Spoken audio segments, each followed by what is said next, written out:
pharmacology, neuropharmacology, and psychiatric anthropology, as well as clinical training at the San Francisco Psychoanalytic Institute. I conducted postgraduate research to examine the cross-cultural psychotherapy of shamanic practitioners and indigenous psychotherapeutic practice, as well as the use of psilocybin mushrooms and salvia divinorum among the Mazatec in central Mexico, ayahuasca, yahe, and yoga ceremony and ritual among the Shuar in Ecuador, the Yanomami people in Brazil, and the Covan in Colombia. My subsequent research focused on the phytochemistry and analytical chemistry of indigenous shamanic formulations.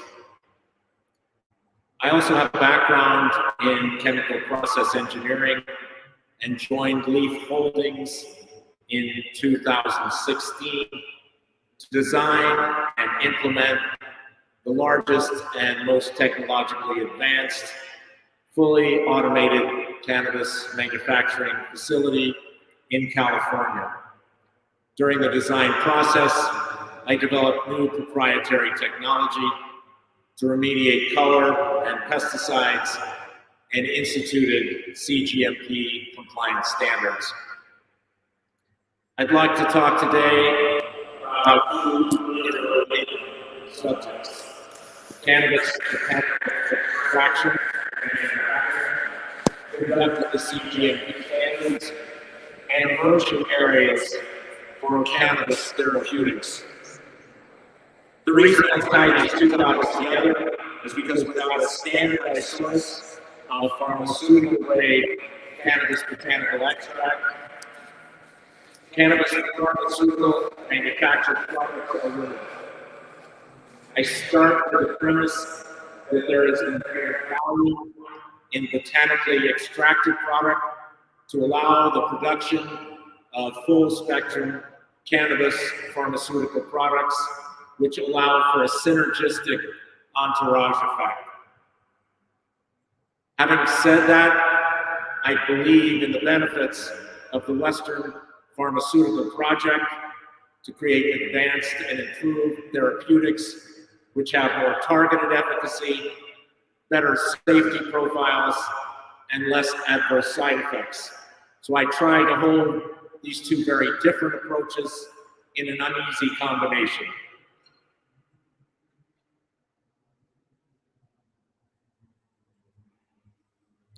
As I said, I joined Leaf Labs in 2016. California had just developed the regulatory framework for a regulated cannabis adult use market, but I wanted to re-envision cannabis manufacturing according to pharmaceutical manufacturing. My goals were manufacturing scale to 2,000 kilos per day. Scaled botanical extraction and manufacturing was a new concept at the time, and the goal was to design a manufacturing process somewhere between large manufacturers of vegetable oils were doing and pilot scale pharmaceutical manufacturing. Another goal was to be able to put inputs in and see finished product come out through a closed loop process in order to prevent oxygenation of final product, which leads to degradation and color issues. The system was designed to be closed loop and operate in an inert gas atmosphere, in this case, nitrogen. I immediately understood that we would require different manufacturing lines for terpenes and cannabis actives. And I knew at the outset the botanical extraction of cannabis terpenoid products would require a different production line than that for cannabis actives. Terpenes are volatile and subject to rapid degradation, and it's necessary to extract them at extremely low temperatures using an extraction strategy based on hydrocarbon.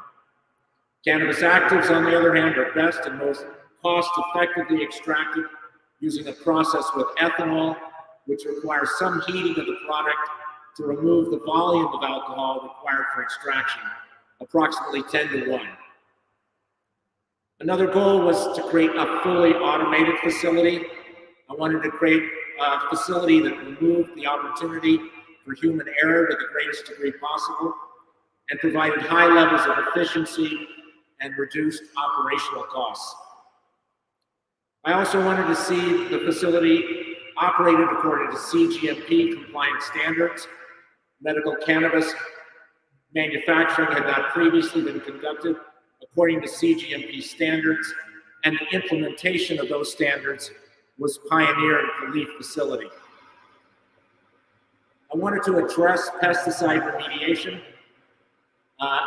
Despite extremely high standards for medical cannabis cultivation in California, which require the strict use of only approved organic pesticides and herbicides, drift from neighboring agricultural enterprise that's conventional has been identified as a problematic factor. California tests down to the parts per billion for a wide range of restricted pesticides and herbicides, and the slightest amount of drift can cause an entire crop to fail certification. Being able to remediate small amounts of pesticides from distilled product became an essential strategy. Lastly, I wanted to use chromatography as part of the industrial process to isolate specific cannabinoids.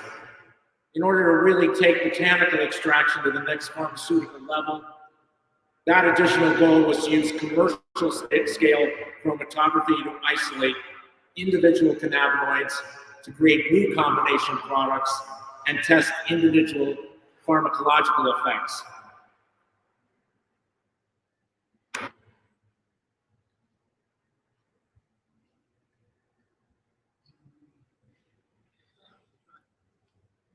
Because it's so problematic,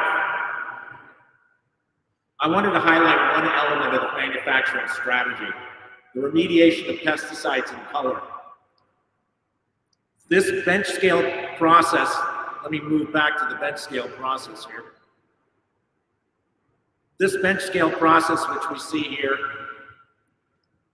illustrates this was first commercially scaled at the Leaf facility. This film shows the real-time elimination of color, but the same technique can be used for pesticides. The media in the reactor device can be targeted for either pesticides or color. The unit is specifically baffled to create a hydrodynamic effect that moves cannabis oil diluted with alcohol through the medium like a column. This effect, combined with high shear action, at this time I've been able to successfully remediate 15 classes of pesticides using this method. And again, this is taking place in real time, showing how it's possible to surgically remove color or pesticides and leave cannabinoids intact in the solution.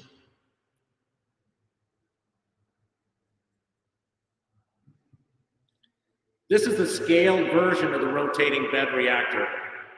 Extracted cannabis oil is first chilled to -50 degrees Fahrenheit to allow the removal of plant waxes. After those waxes are removed, the solution is heated to just below room temperature, the sweet spot temperature for removal of both color and pesticides. Then the solution fills a tank with a level sensor that starts a low flow pump between the two vessels. Both vessels are filled, and the high RPM reactor module automatically begins spinning at 4,500 RPM for approximately 1/2 hour.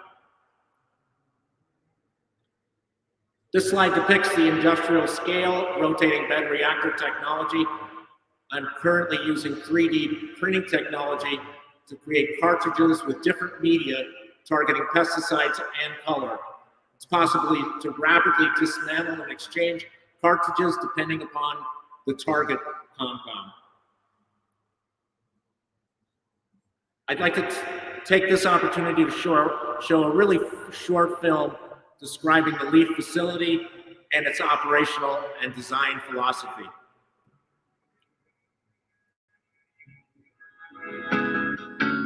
My name is Gary Vandenberg. I'm one of the founders.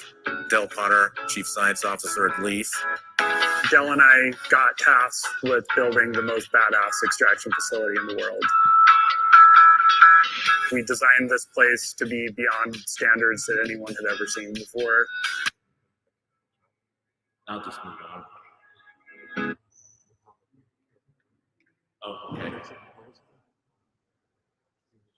Okay, I'll just do that. So we're having a little trouble with the PowerPoint, but I'd like to spend a few minutes discussing cannabis therapeutics that are emerging using these botanically extracted products. I'll feature my research in one area in particular, sleep, and just touch on what's taking place in some of the other areas. Please feel free to ask me questions after the presentation regarding pain relief and appetite suppression. Pain relief has been an area of interest in cannabis science for some years, starting with GW Pharma's nabiximols mouse spray formulation, which combines CBD and THC in a combination formula delivered by metered oral spray. First, I believe it is an essential strategy to deliver cannabis therapeutics pre-gastrically to avoid nausea, to allow for a more rapid onset, and to prevent the formation of additional metabolic byproducts. For example, in the case of THC, while derived from THC and somewhat similar, 11-hydroxy-THC, the metabolite that's produced after it's ingested, has some of its own effects. But 11-hydroxy-THC is both more potent and more psychoactive than THC, making the effects of consumed cannabis much more unpredictable. Currently, I'm working on combination analogs of both THC and CBD with more targeted binding at CB1 and CB2 receptors to improve the possible formulation. And regarding appetite suppression, most people understand that functional activity at the CB1 receptor is directly involved in the process of hunger and hunger cravings. Originally, Big Pharma sought to create an appetite suppression compound for treatment of compulsive eating disorder using a compound called bromamidine, which worked by blocking functional activity entirely at the CB1 receptor. Unfortunately, this resulted in severe adverse side effects, including suicidal thoughts and extreme depression. The endocannabinoid system is extremely complex, and by completely blocking activity at the CB1 receptor, an extreme imbalance was created. I am currently pursuing new strategies that use an analog of THC varin, which has been shown to create a partial agonism at the CB1 receptor, suppressing appetite, but still allowing a healthy function of the endocannabinoid system without adverse side effects. I'd like to take a deep dive into a new formulation I'm working on for a cannabis-based sleep compound.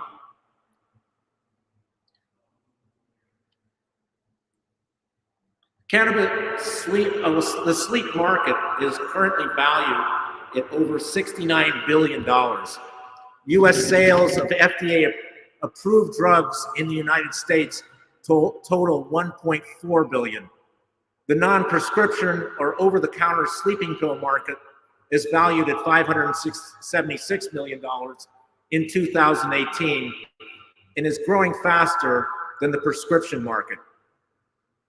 Serious sleep disturbances, including insomnia, have long been recognized as a common symptom of anxiety disorders.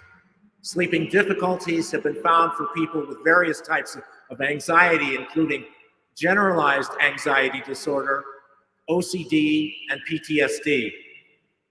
In several studies, over 90% of people with PTSD associated with military combat have reported symptoms of insomnia. 75% to 90% of those with insomnia have an increased risk for other comorbid medical disorders, which includes gastrointestinal reflux disease, pain conditions, and neurodegenerative diseases. So I want to emphasize that it's important not only to induce sleep with a pharmaceutical approach, but also to reduce anxiety prior to sleep as a necessary precondition to create an effective sleep product.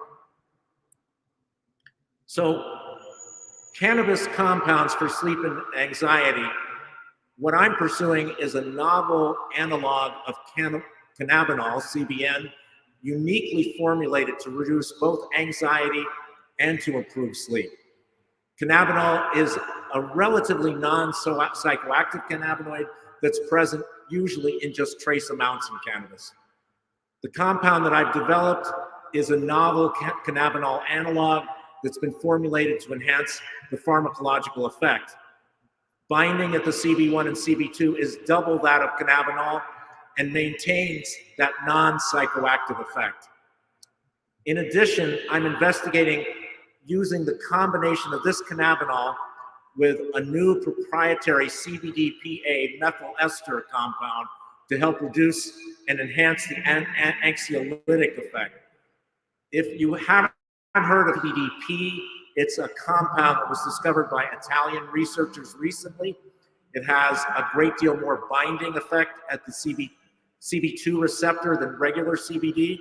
And by methyl esterizing the compound, it's rendered both more stable and water soluble in the body. So the sleep study that I developed in order to test this compound using Ambien as a comparative compound was to implant electrodes in the brains of rats and look at the pharmacokinetic profile and conduct a proof of concept testing in a well-established, validated, and quantitative animal sleep model. Establish baseline dosing information to aid in completing human clinical studies and to do a real head-to-head comparison against conventional sleep medication. So this proprietary formulation and delivery system enhanced permeation and absorption and had no rebound or side effects that are commonly associated with conventional prescription medications. So some of the outcome measures we looked at with implanting these electrodes, these EEG electrodes in rats, was the time spent in active state, the time spent in quiet wake state, the time spent in stage 4 rapid eye movement sleep, and the time spent prior to rapid eye movement sleep, stage 3 sleep, which is where we really begin to get sleepy. So again, sleep stages are divided into non-rapid eye movement, NREM, and rapid eye movement, REM sleep. And both are necessary for an optimal sleep experience. NREM is divided into 3 stages of progressively deeper sleep prior to rapid eye movement sleep.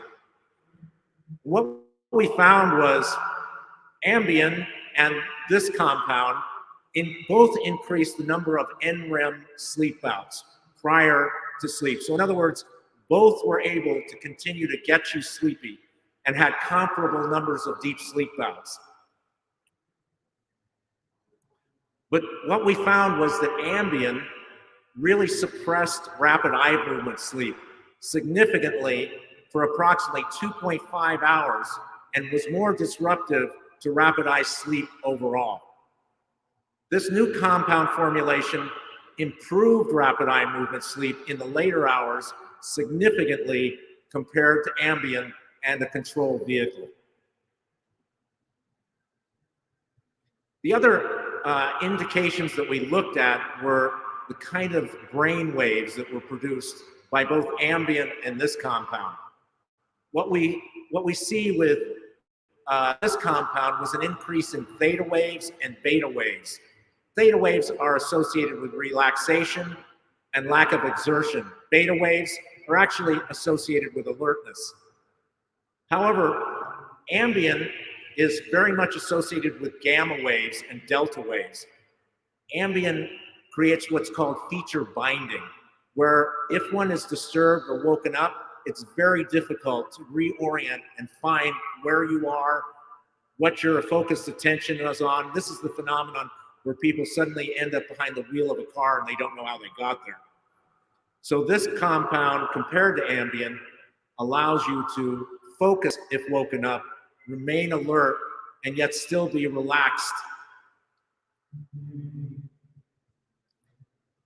So I just wanted to say a quick note about my current research at Alvarius Pharmaceuticals, where I'm investigating novel short-acting tryptamines, a compressed psychedelic experience for treatment of substance abuse and addiction, and I'm continuing to investigate the pharmacology of cannabis compounds as well. Thank you.